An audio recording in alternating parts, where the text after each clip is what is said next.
Okay. Call to order the Village of Hinsdale Board of Trustees meeting for Tuesday, October 5, 2021. Please stand and say the Pledge of Allegiance.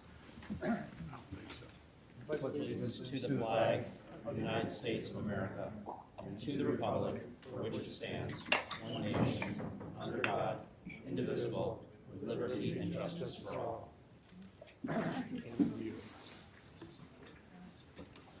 Okay, the first item up is the approval of the minutes from the regular meeting of September 21, 2021.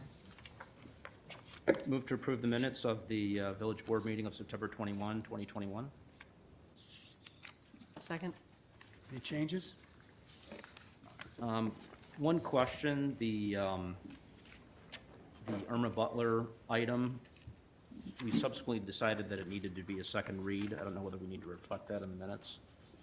Well, it didn't happen during, I thought about it too, Matt, but it didn't happen in the minutes, so I reflected what we did as opposed to what we found out. That because of the amount, it needed to be a second reading. Right, I just didn't know whether it might be worth What if we adding just something. added Yeah. parenthetically that Okay. subsequently it was determined that Okay. second read? I can do Yeah. that. Thank you. Thought about it myself. Any other changes? So somebody on the, who's on? Yeah, What is that? Who's these being- are staff members. okay. They're participating Okay. remotely.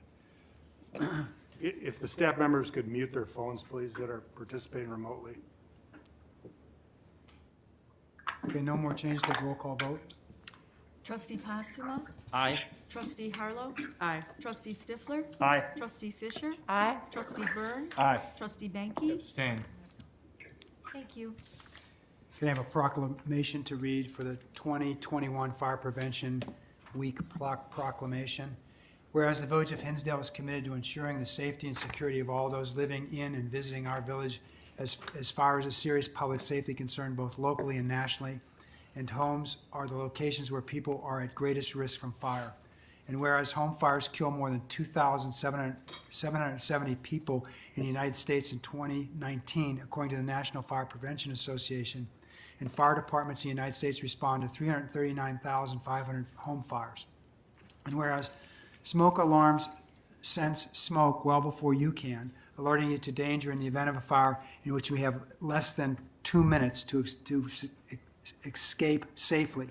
And whereas working smoke alarms cut the risk of dying in reported home fires in half, and village residents should be sure everyone in a home understands the sound of the alarm and knows how to respond. And whereas Hinsdale residents who have planned and practiced a home fire escape plan are more prepared and will therefore be more likely to survive a fire. And whereas Hinsdale residents will make sure that their smoke and CO alarms meet the needs of all the family members, including those with sensory or physical disabilities.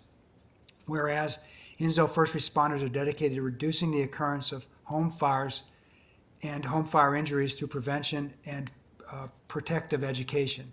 And whereas Hinsdale residents are responsive to public education measures, are better able to take personal steps to increase their safety from fire, especially in their homes.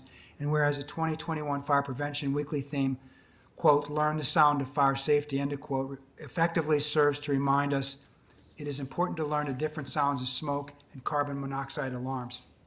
Now, therefore, be it proclaimed by the President and Board of Trustees of the Village of Hinsdale, we do hereby proclaim October 3 through 9, 2021 as Fire Prevention Week throughout the village, and I urge all of the people in Hinsdale to learn the sound of fire safety in Fire Prevention Week 2021, and to support the many public safety activities and efforts of Hinsdale Fire and Emergency Services. Proclaim this 5th day of October 2021, Tom Colley, Village President.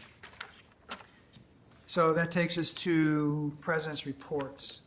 I just have a few items. One of the items that's going to be on the agenda tonight is a lease agreement with the Hinsdale Community Service, which I refer to as HCS, which operates the food pantry out of this building, the Memorial Building. That food pantry has been active here in the Memorial Building since 1937, and it is the successor to the Hinsdale Nursing and Relief Association, which under the deed to this building has the right to use space in the Memorial Hall building in perpetuity, and that right was granted back in 1928. So under the deed for this building, HCS, as a successor to the Hinsdale Nursing and Relief Association, has the right to this building in perpetuity. When it first began offering the food pantry services, the space allocated to HCS in the Memorial Building served the needs of the recipients of those services. But HCS has grown, and now the organization uses all three levels of this building, as well as off-site storage facilities. So the lease on the agenda tonight is a result of over 3 years of work that the village staff, and particularly Brad Bloom, and trustee Postema and former trustee Hughes have negotiated with the board of HCS to find a suitable location to continue to have the HCS provide their food pantry needs. Under the proposed lease agreement, HCS will move to the former Humane Society building that is owned by the village over by the hospital. That would double HCS's space, and it would all be on one floor, and they wouldn't have to carry food goods up the front steps here and up to the second floor here. The terms of the proposed lease would be similar to HCS's existing arrangement with the village. Patrons of the village hall and the library would also benefit from this arrangement in that there would be more parking available for the library and for village hall, and less wear and tear on the memorial building, which is inevitable when you have people moving, crates of food from outside the building into the building. So this is a first read, and I think, Matt, you're going to go over the details of the proposed lease, and the trustees obviously will have an opportunity to ask questions. One of the things I'd like to discuss in particular is the parking that is being thought of to the north of the new space at the Humane Society. So that'll be on our agenda tonight. In other news, the Hinsdale Police and Fire Departments are hosting an open house on Saturday, October 9, from 11 to 3. Attendees can meet police officers and firefighters, take a tour of the facility, see the police and fire vehicles, and participate in activities. Another COVID update, the Illinois Department of Public Health is reporting DuPage's 7-day rolling average is now at 2.4%, and that is a decrease from our last report of 3.7%. As of October 4, the DuPage County website reported 59 new cases since my last report. As of October 4, the Cook County website reported 4 new cases since my last report. As of today, there are no persons in the Hinsdale Hospital under investigation for COVID, and there are 4 people already in the hospital suffering from COVID. And at this point, we have no idea when the governor will lift the mask mandate for indoor activities. So that takes us to citizens' petitions. So how many people were here with respect to the flooding issue that happened in June? Okay. Goodness. Okay. So, yeah, I won't stop anybody from talking, but here's the way I understand the issue, and maybe we can just talk about how we approach this. I understand there was serious flooding. I think many of you sustained much damage. And while no one wants to accept blame for this, it certainly wasn't the village's fault that this flooding occurred. There is a connection to the work being done on the tollway and the flooding. We're working with the tollway to make good on the residents' claims. And there are 2 representatives of the tollway here tonight. Is it Lanye Griffin? Lanye, I think I mispronounced it last time too. Lanye Griffin, who's in the back, and she is the Deputy Chief of Program Implementation and is an engineer with the tollway. And also here is John Sadler. Where's John? And John is the tollway representative. So we asked them to come tonight to talk to you about the concerns. And what they'd prefer to do, and this sounds like a good idea to me, is they're willing to meet with you out in the hallway to talk about your individual claims. You can talk at the village all you want. I mean, I'm not going to stop you from talking, but I think they would rather not commit to anything in public, but they were willing to talk one-on-one with each of the residents. So you have that opportunity before you leave tonight, and you clearly can say anything you want to do. I appreciate the issues you have, and as I understand, the most recent issue is that as I understand it, is the tollway has indicated you should be talking to Walsh Construction. Walsh Construction is a general contractor, and there was a subcontractor involved who some of you have spoken with. But as I understand it, there's another contractor that now is being put forward as the one who is actually responsible for some of the flooding, and none of the residents knew that. And now you're being asked to talk to another construction firm. You know, that shouldn't happen. I mean, the residents shouldn't have to go around and figure out who caused this problem. It's either, if it's not the tollway, it will be the village. We'll find out who you should be in contact with. And if your claims aren't satisfied, keep coming back, and we'll work with you to get them satisfied. But, you know, we view this at this point as a problem for the tollway and Walsh and the subcontractors. But that said, we're not absolving ourselves from involvement in this. We'll work with residents to get you satisfaction. So I just want everybody to know that. But this was not construction by the village that resulted in this flooding. So who is the primary person at the village that residents should go to? Brad and Kathleen. But we will work with you to make sure, as long as it takes, to make sure you are compensated for the damages you incurred. So if you all want to speak, or one of you want to speak, that's fine. If there's something else you'd like the village to do, I'm all yours. Does anybody want to, this is public comment, just say your name, address it. I think that microphone's on.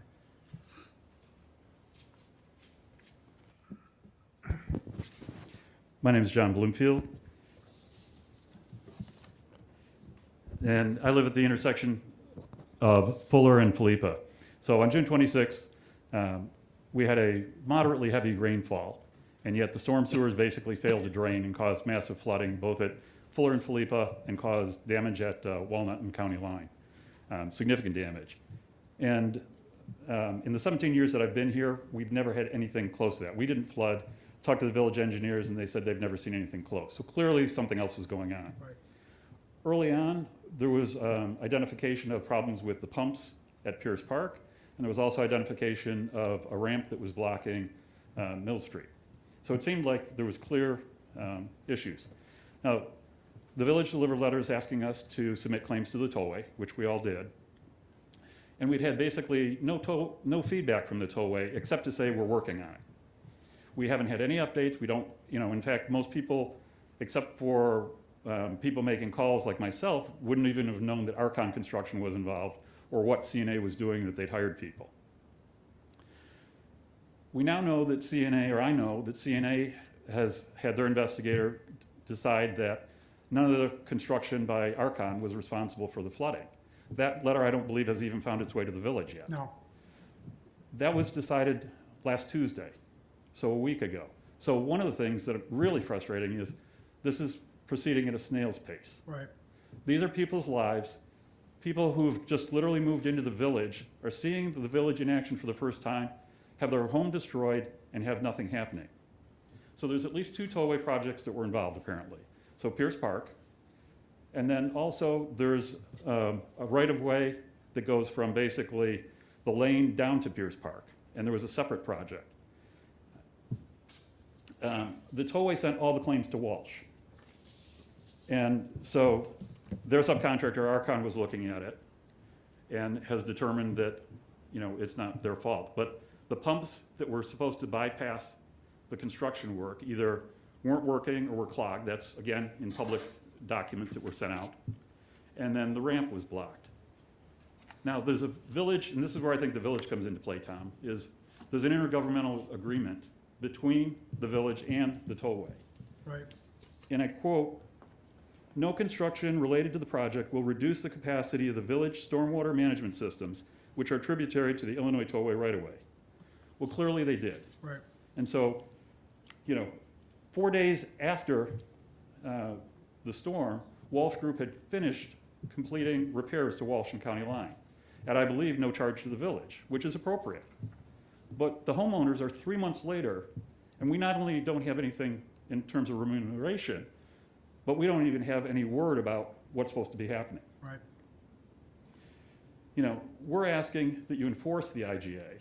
That is the opportunity, although you didn't cause the flood, you have the opportunity to hold the tollway accountable so that we aren't tossed between different vendors. And so, you need to wait for this one or that one. You know, I do not want to start 3 months over with a new one. That isn't our responsibility. You know, Tom, when you were running for village president, you came around door to door and you came to my house and said, you know, one of the things that I'm going to do is look out for the best interests of Hinsdale and you for the tollway, you know, project and the construction. So I'm asking for follow through on that promise and to help us so that we can get back to where we should be. In my opinion, the village needs to get a copy of the investigation report, needs to hold meetings regularly with the tollway to find out what are they doing, where are they at in this process, and make sure that then we're compensated. But at this point, we've had really, you know, very little that has happened. You know, individually, we can do so much, but collectively, the village and the board Right. can hold the tollway authority accountable. And I recognize, I mean, they've got millions of dollars in projects, but things go wrong. And all we're asking, just like they fixed the roads for the village in 4 days, we'd like to see some action on helping us with our homes. Yeah. Thank you. Okay, I agree with all that. I agree with your assessment of the facts, and I agree with your assessment of what we should be doing. So, I mean, I think we should have this on the agenda until this gets resolved. And we should, I will work with the staff to make sure that we work with the tollway to identify to get it done. I mean, if the issue now is still who's responsible, the problem with anything that when you deal with any government is they never want to admit that they were at fault. And I really am not out to say who was at fault and you did this and you did that. We all have made our own judgments as to that, so I'm not here to accuse anybody of anything, but you guys have to get reimbursed. And it's not from the village, it's from the tollway, or it's from the contractor, or from the subcontractor. That has to be done, and 3 months is a long time. It's too long. So I agree with you, and we will do something. And I'm more than happy to volunteer. I think the piece that's missing is regular communications and updates to all of us. Sure. And maybe a formal letter from the board to the tollway to say that we have upset residents and And follow-up. And follow-up. That's the real issue. I mean, you guys have sent letters. I've been in conversation with Kathleen and others, so I know you're not doing nothing, right. but it's not enough to move them along. No, it's not, and that's sad, because I thought that this would move on its own without, because, you know, we do have ongoing relationships with the tollway, and I'm reluctant to step into something that's their business and kind of, you know, affect other things we're trying to do, like the Oasis. But that said, as you point out, my promise to the community is look out for the best interests of the residents, so that is paramount, and so I will do that. And so whatever it takes, and we will let the relationship go where it may, but we will not let this go. And if they're fair, then they should understand that, you know, what other contractors cause a problem, we don't know which one, Right. then, you know, let's fix Yeah, it. and I do not, it's not a good excuse to say, it may have been the fault of one of our contractors, you figure out which one it was. I mean, that just is not, that's not a legitimate excuse. They're all under the tollway. Right, exactly. Intergovernmental agreement between the village and the tollway where they said they wouldn't screw up the stormwater system. Right, I agree. Thank you. Hey, I'm Jason Goliath. I'm a resident at 618 Philippa, so close to you, my neighbor. And, you know, I've never been to one of these meetings, but I'm here tonight because I am concerned. I've been living there for 13 plus years. I'm a physician at the hospital. I'm engaged in the community. So it disappoints me when I don't feel like the community is representing me. I do believe it's your responsibility to represent us. Right. It's not just one of us. It's a group of us. It's a lot of us. And I don't believe the tollway has our best interest. So I feel like we need you to do that because each of us independently is just not going to win this thing. No, I agree. And, you know, I just wanted to say that, in my opinion, I wish the city, if they were truly looking out for our best interest and taking leadership, you would have hired an independent consulting company and evaluated things for yourselves. We're trusting the contractor to evaluate themselves and then give us a report. So I was hoping it would be independent so that we could clearly get a sense. Can we trust them? I frankly don't, honestly. I don't trust any of them. Right. So whatever this report is, I'm not even sure how to read it. I hope it can be made open for us to see, it'd be transparent for us to see. But I feel like as a city, we've just left it up to these entities to leave us in the loop, and then we're gonna take their advice on their consultant. Doesn't make sense to me. I don't see how that makes any sense in any other setting. So it just doesn't sit right with me. So I feel like the city has an opportunity to represent all of us residents. I feel like that's your role, Right. to help us. Right. So, because if we're doing this independently, No, you won't be doing it independently. And I frankly don't think there's a need for a study, because I think I know what the issues are. I mean, I think that, this was not a village problem. And as has been said, that there's been no flooding like this before.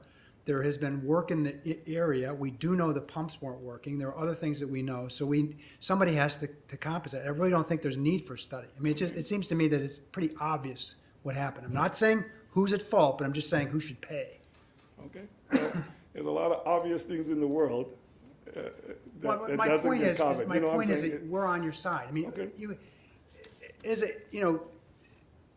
the Tollway is a much bigger organization than the Village of Hinsdale, right? Yeah. We've had to have agreements with them that sometimes we would rather not have, too. So, this is a situation where there was an issue between the Tollway and the residents, and we were gonna let that run its course to hope that it worked out well. Now we've concluded it's not working out well. Now we will get involved. Thank you. That's all I wanted to say. Appreciate that.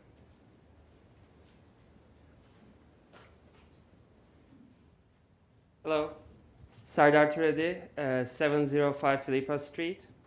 The speakers before me told that they've been living here 17 years, 13 plus years. I've been living here for 2 weeks before flood happened. Literally, I moved on June 14.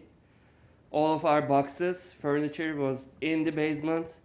2 weeks after, we had 4.5 feet water in the basement, ruining water heater, boiler, washer, dryer, the entire finished basement, along with our furniture and personal belongings.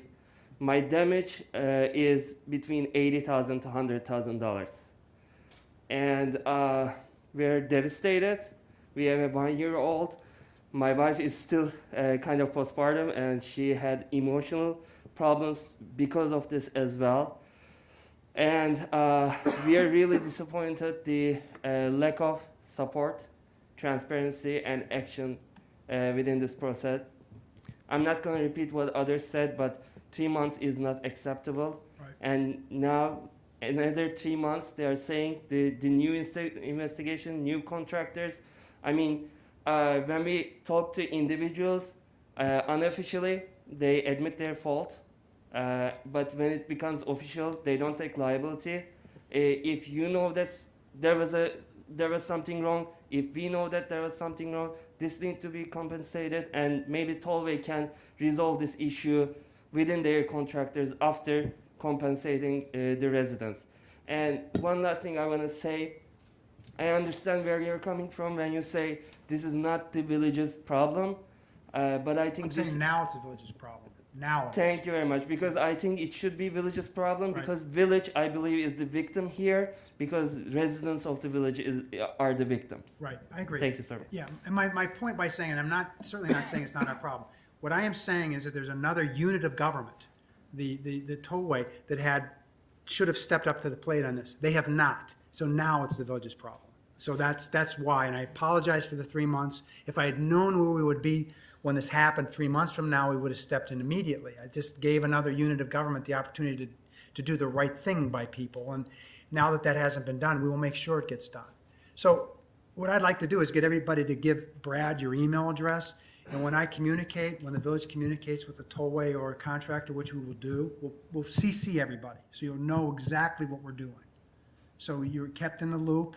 And I've had flooded basements. I didn't have all my furniture in the basement, but it's a traumatic experience when you got to rip up carpeting and put stuff out on the curb that is ruined, and got pictures and things you kept in the basement. It's traumatic. You shouldn't be going through this, and I feel for you. We're going to take charge of it. Anyone else? Sure.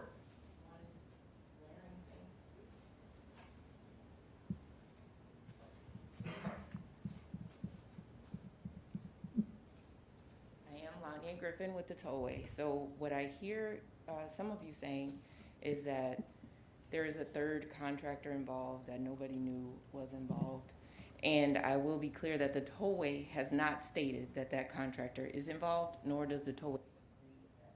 Additionally, investigations were taking place, are still taking place. There just is no final determination yet. And the preliminary information that you have received, that we have not even received in writing, nor has the village, the tollway disagrees with what we have heard is coming. We still have not received it. We have been working very diligently on your behalf. We will continue to do so. We work with the village. We have been speaking with them almost on a weekly, if not weekly basis, and providing updates weekly. We are working extremely hard. 90 days is not fair. It is not right. And we want to see it resolved just as quickly as you do, if not more so. So we are continuing to work toward it. I know someone brought up the point of can the tollway pay. I am not authorized to make that decision, but I will say that everything is on the table in order for us to get this resolved as quickly as possible. So how much longer will it take? We cannot determine that right now, honestly. There have been commitments made by Walsh before that have not been met. So I cannot do it right now. I can't say. So is But we're it working hard. possible for the tollway to advance the residents the money and then go back and collect it itself from Walsh or the subcontractor? Authorized to make that decision, I'm Yeah. sure you can understand. Who is authorized to make that Like with your decision? board, I can't even say that, Okay, right? but who is authorized then from the tollway? I'm not Because it sure. really just seemed to me that the tollway is the face of the, and to say you have to go deal with one of our contractors really seems unfair to the residents. It should be really the tollway doing that. And I appreciate that you're trying to do, and I realize the predicament you're in, but I do think that you should go back to the tollway and say, we've got to write checks to these people, and we should figure out whether, if one of the subcontractors or general contractors is responsible, then we the tollway should collect from them. But meanwhile, people shouldn't have $100,000 liability sitting out there waiting for months and months and months for a check. Understood, and do not disagree with you at all. Okay. I mean, I do empathize with all of you sincerely. And the decisions that get made as part of an insurance claim, the standard claims process has been followed. Right. That does have to go through that process, which typically is with the contractor for the tollway. However, we are just as disappointed by this evolution as you guys are, as your board is. Right. So So we're if you progressing. wouldn't mind coming to the next several board meetings, whatever 2 weeks, I don't know. Any how- of them, Yeah. and Brad knows So, that. so we'll put on the agenda, we'll just get an update every 2 weeks until we get a resolution here. Sure. Get more than just. Yeah, We're really looking Yeah. for some resolution. right, Some detail. Pretty Right. cut and dry. It shouldn't be taking months and months and months to figure this out. And then share everything that you're doing. So, I found out that ARCOM was involved, but I don't think until one of the latest ones where they mentioned. It's all about transparency. We're talking, whatever it is, I don't care if it's a log of the conversations and the meetings you've had and the outcome. But if you're doing an investigation, just like when you build the tollway, you have milestones. You don't just say, in 9 months, we're gonna have the tollway expanded and just wait, and 9 months later, poof. It's the same thing for this process. There is, at the end of the process, a resolution and we're paid. So there's steps in between. Tell us what those are. What are you doing to make those happen? Why haven't you heard? If the investigators for ARCOM and CNA have made a determination, why doesn't the tollway have that report right now? We have requested it, so. Okay, you've requested. That's an Yep. action. So you didn't get it, what's the next step? And I'm not trying to be mean, but. No, I don't think you're being mean. If you're in business, you do not take, I requested this, and go to your boss and say, I requested it, sorry, you're just gonna have to wait some months. Yeah, requested, followed up. When I say requested, there is So how follow-up. high up has it gone in the tollway authority Sure, to request that report? as high as it gets. if you guys, if you, So- if you thought about going to a tollway board meeting, I have not, I didn't have to I do think that. you have should, talked- I think you should. I have talked to the tollway. I'll go with you. Perfect, I would be happy to do that, Tom. When is the next tollway board meeting? I believe it's October 23rd, I believe. Okay. It's usually 21st? Thank you. The third Thursday in the month. I don't mean Yes. to put you on the spot, by Not the a way. problem. Do we know do we have a high enough level contact within the tollway who can really make it rain and, make something happen? I don't believe anyone at the tollway can make it rain. We have a board similar to you. and That was so- a bad example, by the way. I think I understood where you were going. Yeah. But yes, I don't believe that decision will be made by one person. Well, I think we should just go to the board meeting. I mean, we can't get any higher than that, so I will go. And as many residents who want to go, and they give you time and you can speak. So I will also say that I have been on the phone with our executive director every day since Thursday about this. Our executive director is Jose Alvarez, right? Alvarez. Whom became aware of the hearsay, I'll say, that you heard on Thursday, right? And so it was like, okay, so what are the steps that can be taken? And where the tollway is headed is to attempt to resolve as quickly as possible within the tollway's authority your concerns. I think making those public, so if it's gone up to the highest level, I mean, has Jose personally requested these documents? No, But you told me that as high as it goes. meaning I am reaching out to Walsh and Archon to make sure we get the report. But you're And then we're frustrated, right? continuing to investigate and to make sure we're getting it resolved as quickly as possible, exploring all possible and open options. So typically, if you're frustrated and not getting what you want, you would escalate. And so I would expect that Jose should be requesting, and if there's lawyers in between. I will tell you that Jose has made calls outside of what calls that I have made. But just in the last week, so for the 3 prior months, nothing? Because So we now- understood the same as you did, that, and we were working with Walsh continually through that time. We understood just as you did that there would be a resolution on September 30th. We never envisioned that the resolution, which we still again have not seen in writing, would be what it was. That was not our understanding. Do they give you any excuse not to send the report for whole week? I mean, you're No. requesting and they're just signing it?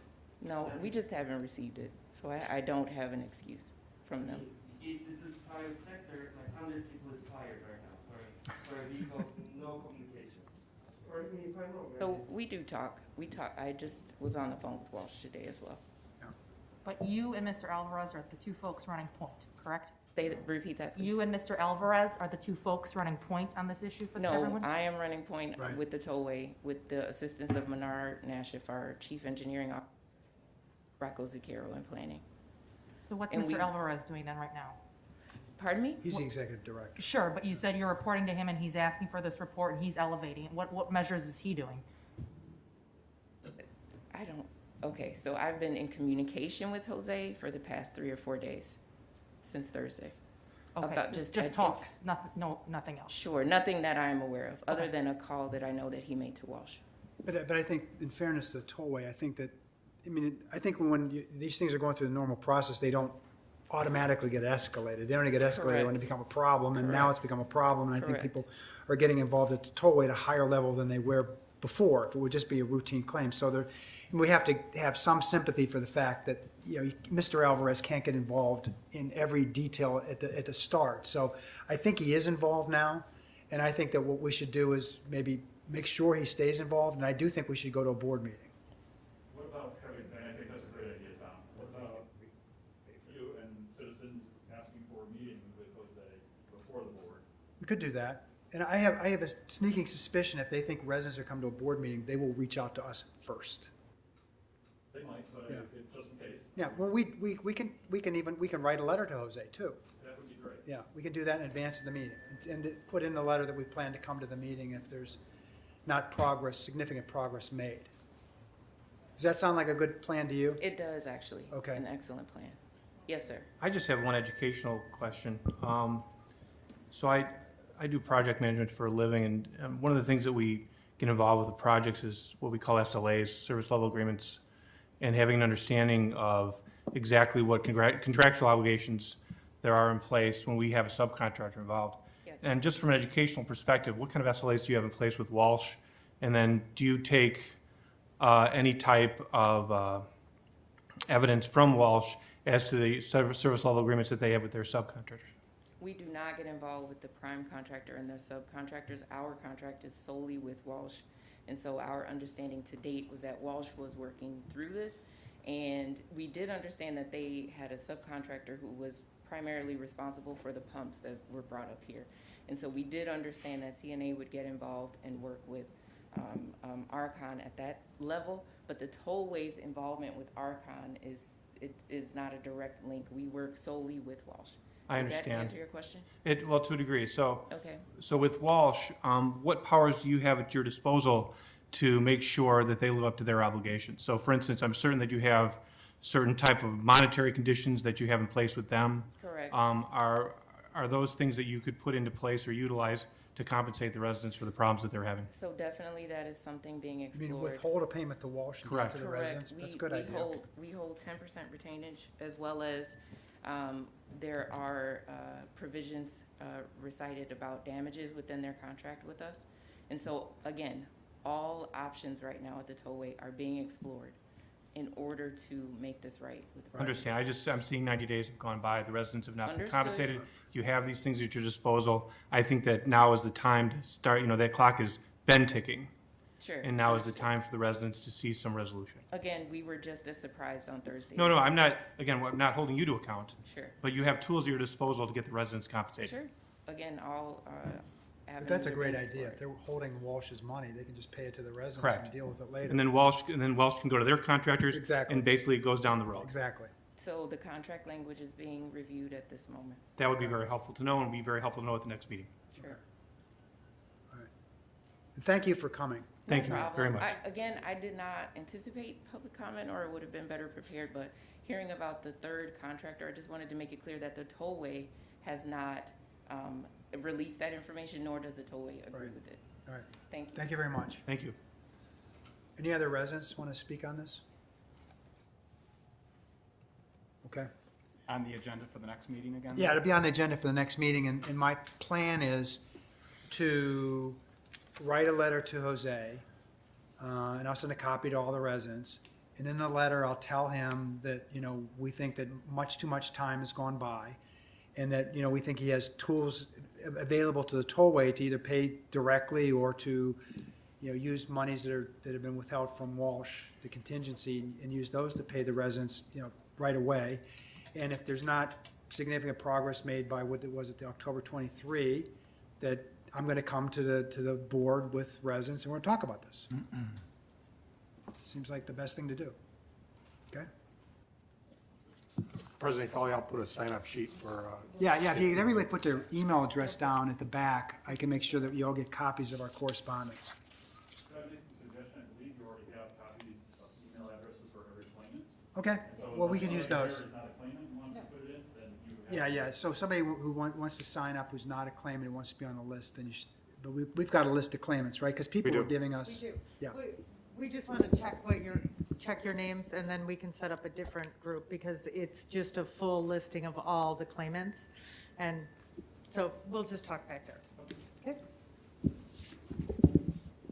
Okay, so we'll move on to the next matter. Is there anybody else who wants to talk about anything else in public comment? Okay. So that takes us to where the Hinsdale Community 7A. Services? Yeah, Yeah, Devin. that's you, Matt. Yeah, give folks an opportunity to clear out here a second.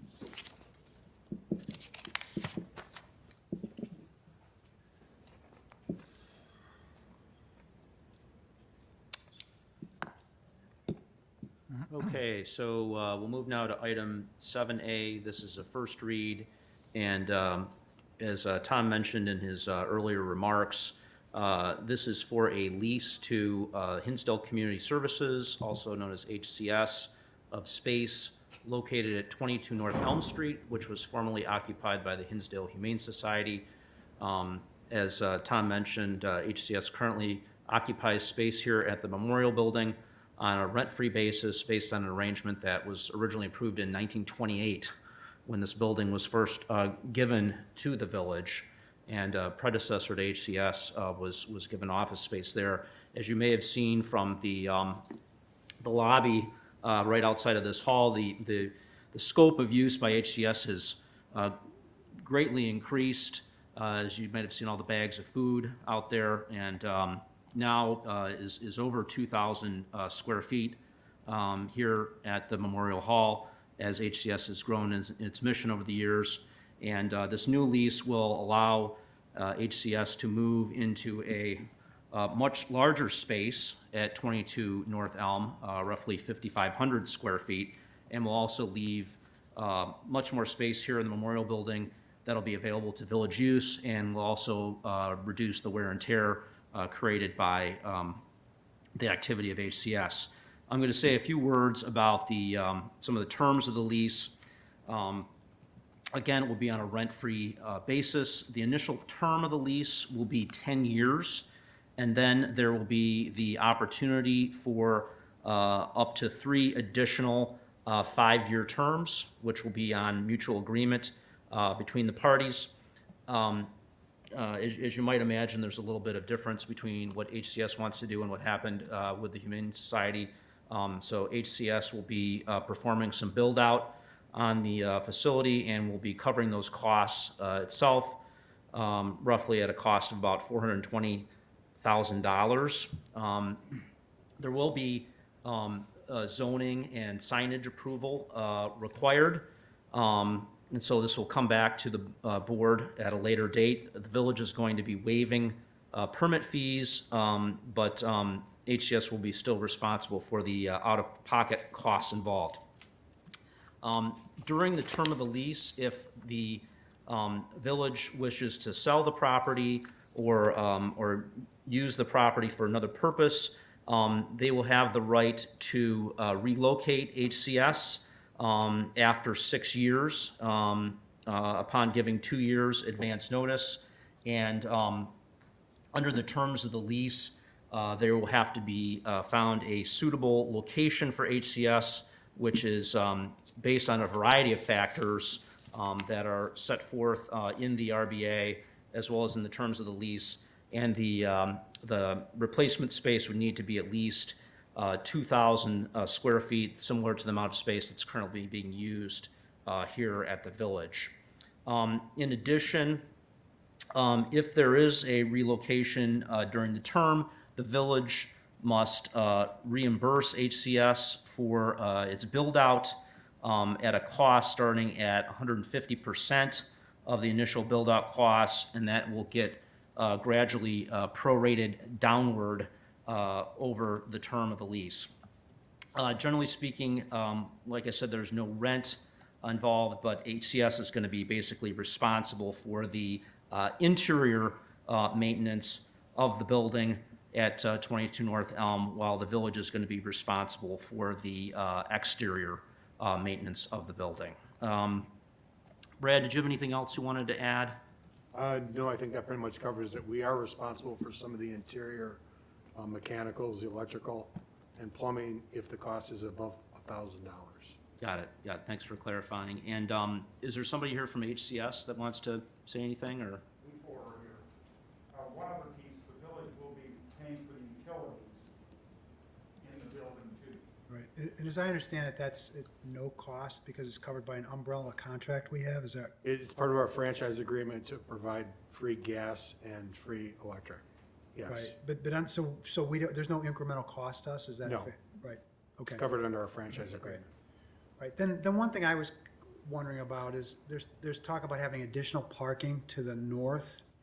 Yes. So I know that there's a park there. Is this going to be, so I'm not sure where the Humane Society building's lot ends and the park begins. It kind of overlaps into the park a little bit. About a third of the building is in the park area because it's part of a planned development.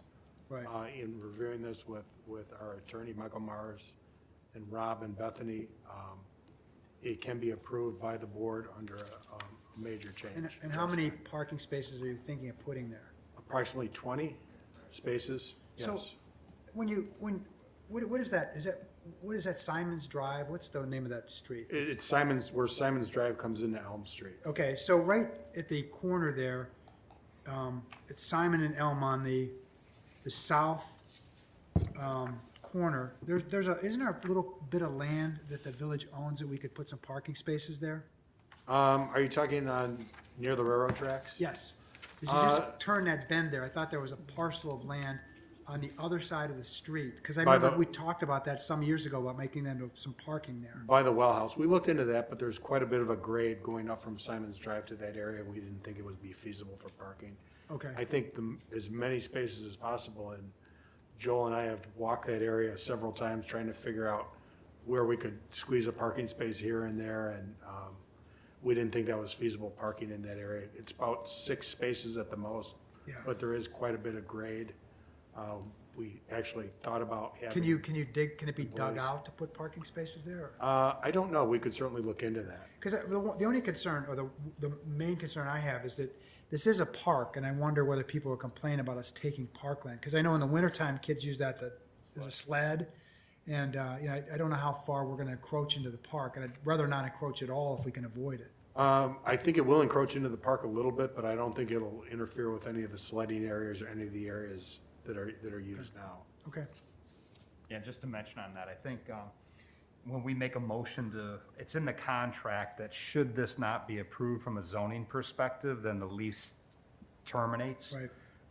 But I think when we make the motion to approve this, we should put language in the motion that there's no no concept that this has been pre-approved. Because I do think that, you know, there will be residents specifically that are on Walnut Street that may Right. have an issue with how far this goes into the Yeah, park. is that? Yeah, what- so this is the building, and this is Elm Street right Right. here. Here's the turn that you were just talking about. Right. And this is the area proposed for Okay, parking. did you draw that line, or was it already It there? was there, I just Okay, emphasized okay, it. okay. Yeah, so that's my biggest concern about this, is the parking going into the park. And can you take a look at the across the street? I mean, I Yeah. wouldn't even consider something across the street were it not for the fact that there's few cars on that road. And you could actually park across the street and walk to the food pantry without having, you know, much traffic. But it's just a thought. I mean, I agree with Luke that you're likely to get residents upset. And I think anytime you take parkland away, people have a realistic and reasonable view that, you know, that's wrong because there's a limited, we seldom add to parkland, we're always chipping away at it. And I just think people have a reaction we should never, ever, ever take away from parkland. So, We'll look into that. yeah. It's sort of like that little commuter parking lot that's right across from the post office. Right. Yeah, Right. same Right. kind of space. Yeah, and if we have to spend some money having it excavated to make the grade, you know, make it level to get in, I don't know how many parking spaces you can get in there, but I remember at one point we talked about putting parking spaces there. If we can do that, that may just alleviate the problem. And even if you had the staff park there or something, so you freed up the spaces in front of the building. And you probably could tuck some spaces along the side of the building without going into the park too. So I don't know if anybody else has any issues, but that was the one that caught my eye, is just the use of parkland. We'll take a look.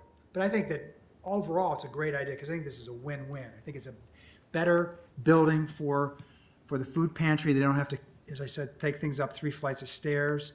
It's all on one level. It's double the size, and from our perspective, there's less congestion at this building.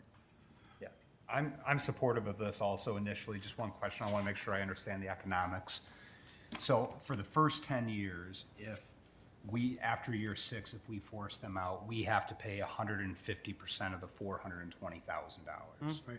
And then we also pay the rent of their new space, of comparable space, or is that not? Or the give it case? rent-free for another building. Or if it's our building. Right. Rent-free in another building. Okay. Right. See, So- and the reason why that's a reasonable I agree. request is they have they have this thing here forever, and why would they give it up without some kind of commitment for us that they would have something Yep. forever? And then they've got, after year 10, they've got 3 5-year options where that 420. Mutually agreed. Mutually agreed. Yeah. Wait, just out of question, why does HCS agree to that? I mean, if we say, no, we don't want you there, we can kick you out, that doesn't seem reasonable from your standpoint, not from the villages. I would agree with that. Yeah, I mean, I'm You're supposed to looking- negotiate it's on behalf of the I village. know, but it's a non-for-profit, and we're talking about being an equitable Yeah, deal, yeah. because they're, they've got Yeah. as much right to parts of this building as we do. Right. That's the only thing I would say of it. But after that 10th year, then the pro rata portion that we paid, that we would decrease approximately 28% a year down to 0 in years 11 through 25. I haven't done the math, but yeah, that's it ratchets down on a pro rata basis. Yeah. Okay. Which again makes sense if they're It gonna, does. if they're gonna make a Yep. $420,000 investment. We didn't want to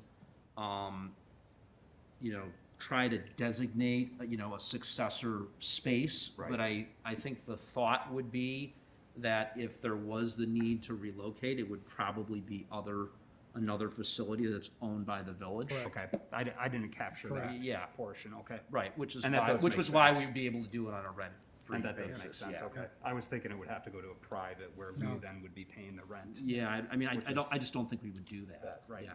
Okay. So that leads to a question that I have, which is what happens after the 3 additional extensions? In other words, after or during year 25? Does that just mean if everybody's happy with the facility set up the way that it is, maybe it needs a facelift 25 years from now, but it's still, it's working well for the guests and working well for the organization, does a new lease have to be executed at that time? Or, Yeah, we'd have to do something. I mean, this only, it's only the first 10 years where everyone's obligated, and then if there's mutual agreement, because it's working out well, it can get extended. And then, if things were continuing to work well after the 25 years, presumably, we'd either enter into a new lease or we'd extend this one. Or more likely, it gets put in a drawer, people forget what the arrangement was, and it goes on this merry way for 1,000 years. Right.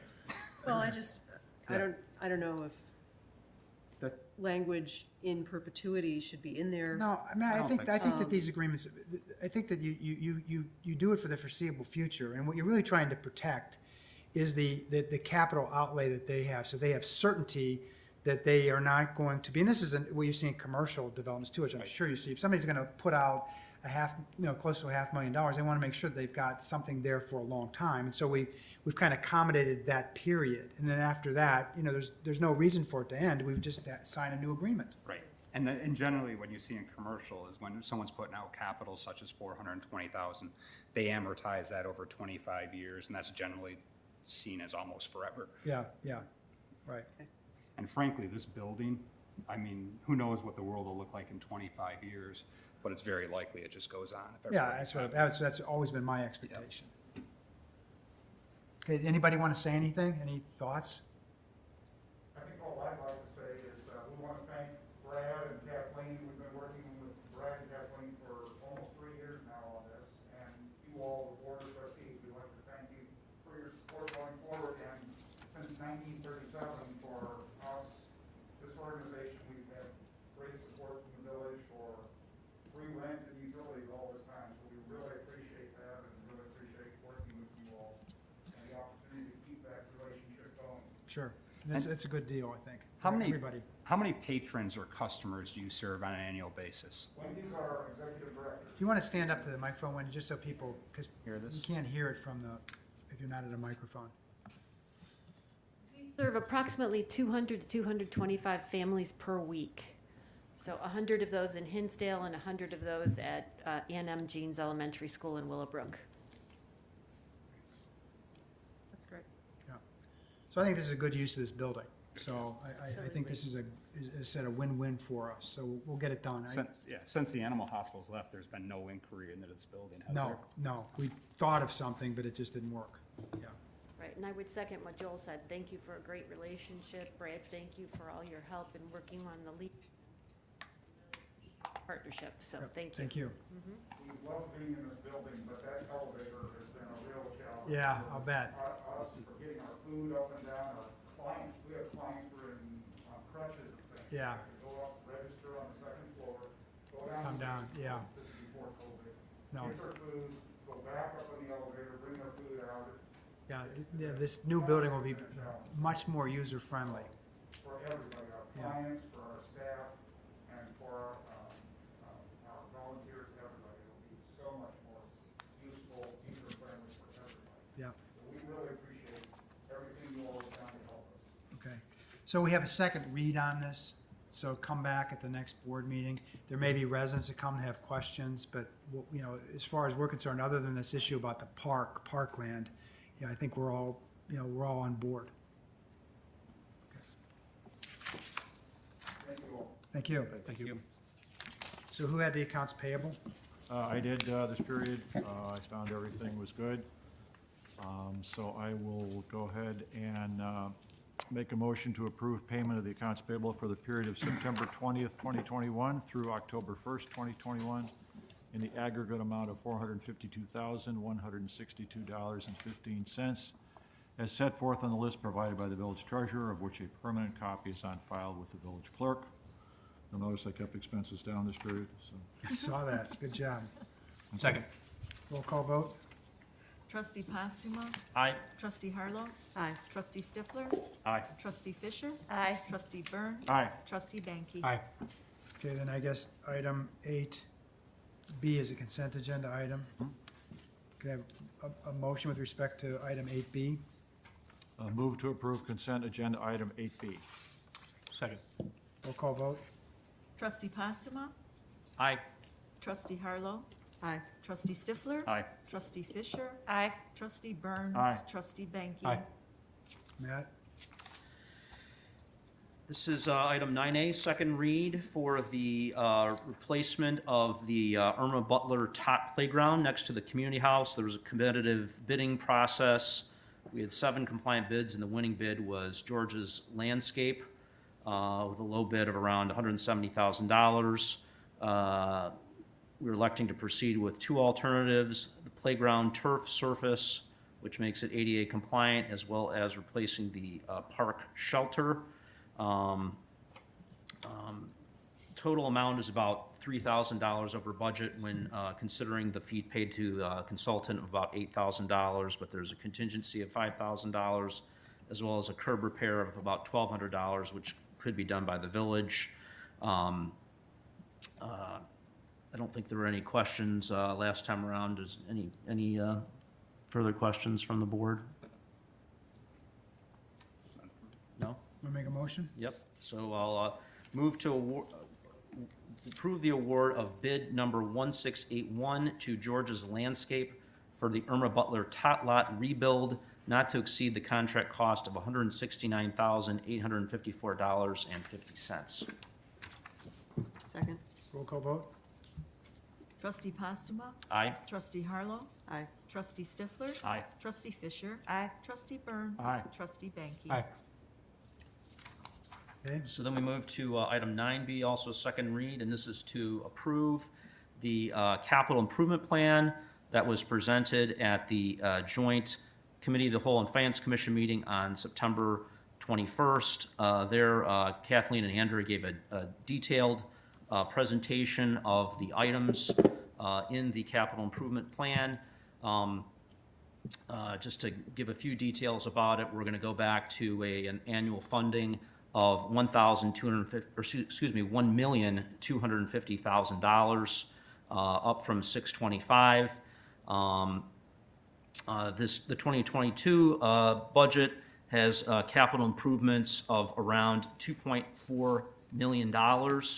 And then this is a 5-year plan. The new year we've added for 2026 also has annual funding of around $1.25 million and about $2.4 million of expenses. Total expenses over the 5 years is about $9.5 million. Does anyone have any further questions for Andrea or staff? No? In which case, I will move to approve the 2022 to 2026 capital improvement plan. Second. roll call vote? Trustee Postuma? Aye. Trustee Harlow? Aye. Trustee Stifler? Aye. Trustee Fisher? Aye. Trustee Burns? Aye. Trustee Banky? Aye. Anything else on the tollway other than we already heard? No, sir. Okay, any other staff reports? No. Okay, no citizens here to petition. Any trustee comments?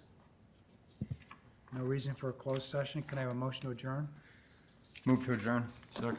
Roll call vote? Trustee Postuma? Aye. Trustee Harlow? Aye. Trustee Stifler? Aye. Trustee Fisher? Aye. Trustee Burns? Aye. Trustee Banky? Aye. Thank you. Thanks. Thanks, everybody.